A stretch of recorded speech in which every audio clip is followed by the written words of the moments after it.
A very good morning, good evening, good afternoon, ladies and gentlemen, boys and girls. Welcome to another episode on the Life Signatures Radio. Someone said some years back, they said that culture eats strategy for breakfast. That was Peter Drucker, a management theorist. Culture eats strategy for breakfast. Let me just go to culture. Culture is something that is inherent in each and every single one of us. Where there is history, there is going to be culture. And I can tell you, we are so adept at holding on to what worked in terms of our cultures. And we're so adept at being true to our distant selves in the past generations. And we stick to the things that they initiated, even though things have changed. In the episodes that have started over 5 episodes ago, we started talking about raising spirit-led children. And we're talking about warning. You may not be raising a spirit-led child unless you're doing this. And those are the things that we've been discussing in these episodes. Today, I want us to continue going deeper even as we forge ahead with this. Stay tuned.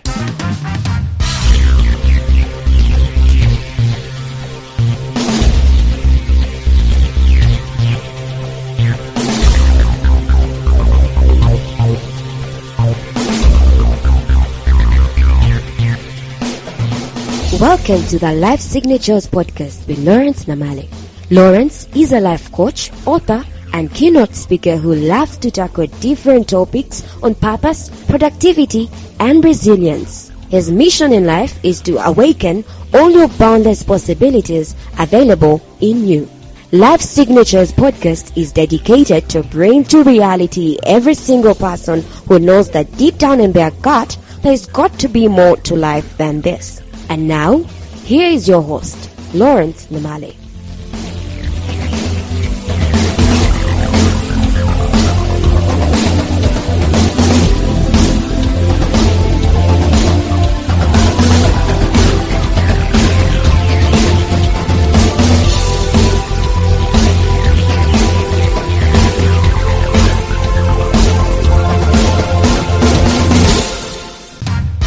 So in the episode yesterday, we came to a close of 3 things. We talked about 3 things, even as I closed that. We'd been doing them in 3 successive episodes. We were talking about the 3 approaches or 3 considerations we should have when we are raising a spirit-led child. We talked about purpose, we talked about their inner self, and then we talked about the last thing, which was their natural gifts and their natural talents. You know, I think it is okay for a child to be clueless about some things in life. And it's a given. It is okay for some children to be clueless about physics and chemistry and sciences and engineering and mathematics and arts and running and practical education or PE. Like I used to flunk in PE. I was the youngest in the class and they would take us out. I hated PE. I hated physical exercises. Why? Because they would make us to stand on the head and I couldn't. And the whole class was mad at me because they would not be let go from their standing on their heads until I did. It was cumbersome and I hated it. But it's okay. It is okay that I did not know how to do that. I'm not gifted that way.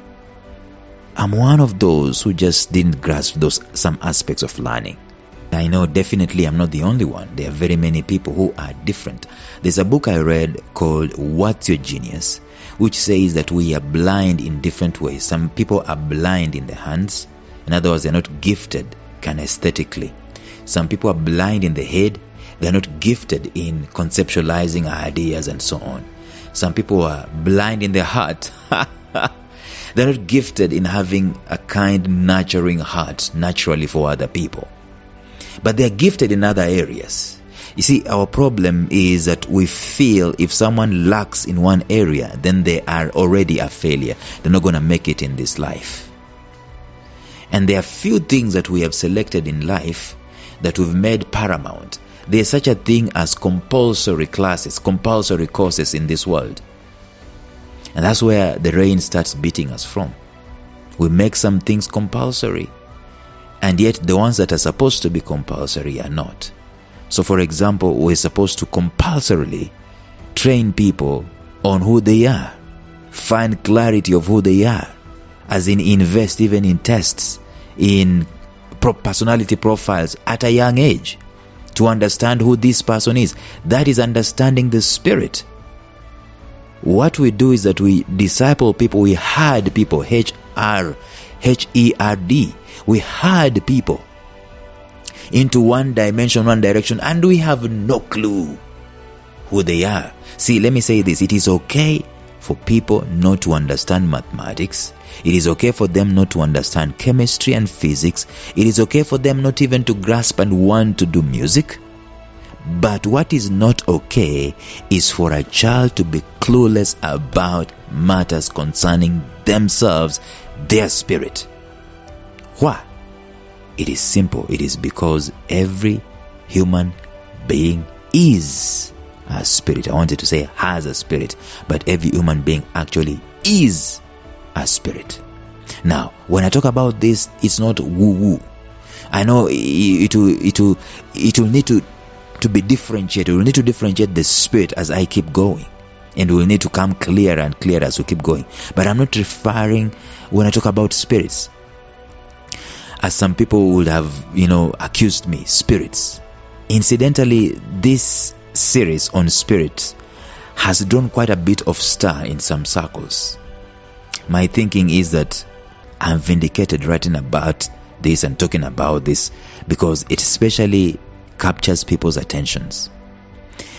When people rise up and they start reacting, it tells me that it matters to them. It tells me that matters related to the human spirit are also matters that are being confused with matters related to religion. I talked about this initially when we started. It tells me that the critical nucleus of success is being ignored, either due to ignorance or just flat out playing along with the culture that has been handed down to us, even as I stated in the introduction. But it is not woo, it is not religion. The worst thing that can happen is for us to keep ignoring matters spirit as far as raising people is concerned. I think the worst thing that can happen to a child is not to be reconciled to their inner core, their very essence of who they are. That is the worst thing. And a child, any child, is a messenger, in my belief. It's a messenger from the divine. It's an ambassador of the Spirit who has come here on a mission. I'm repeating myself there. We are here on a mission to do stuff. And there could be no better definition of a child than this. No better definition of a human being than this. That someone who is here as an ambassador of the divine on a mission to do stuff. That is the definition of a human being. So the moment our eyes are open to this truth, that's the moment we will change our approach in raising the people. Because we know these are not just guys whose lives started when they were birthed or when they were conceived. These are people whose lives started way before, and they are on mission. That's the moment we start appreciating success according to the Spirit. There is such a thing. And the child is on a mission. The mission is never a selfish thing. It is never self-centered. It is a selfless motivation to deploy themselves and to make this world a better place. That is the essence of raising a spirit-led human being. And as such, I believe that all the necessary seeds of quote-unquote making it in life are first of all placed in the spirit of the human as a child. We are told that a child comes tabula rasa. You know what that word means? It means they come with a blank slate. You can write anything you want on them. Granted, there's some aspects of knowledge that a child doesn't know. But it is wrong to believe that a child comes born with a blank slate. No, they come from the Spirit. They have some wherewithal in the Spirit already wired into them. the whatever is in the spirit are the raw materials, the seeds that they can be able to use to succeed in this life. I believe that spirit is not something that they catch up as they grow. That spirit is actually already in them. In other words, the formation of a human is way before the fetus is formed in the mother's womb. And I know this can raise a debate, especially in the United States of America, where there is debates about pro-life, pro-choice, and so on. Miles Monroe lays that debate to rest and says, I am neither. I am pre-choice, pre-life, because before you were born, I knew you, the Bible says. The mistake that we do in life is to come here and start looking for answers to life, mostly outside of ourselves. I think my answer is in the United States of America. I think my answer is in the United Arab Emirates. I think my answer is in Australia. Lord, send me to Australia. I think my answer is in Egypt. I want to go to Egypt. That's where the mistake is. We also teach our children the same thing, and that is why countless people the world over are asking tough questions about life right now. It's not just people who haven't made it in life, but also those who think they have made it and they have seen what they needed to see, and they have been seen by others as those ones who have made it, but in themselves they are thinking there's something missing. That missing thing is the spirit, matters related to the spirit. People are questioning the essence of the meaning of life. It is because we start from the wrong footing. We start approaching life from outside in, and we teach our children the same thing from the get-go. Granted, matters related to the spirit are at times lofty for children to understand and to grasp, or so we think, by the way.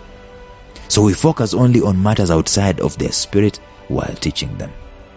The problem is that we never graduate them to start teaching them things centered around their inner core, their essence, their spirit.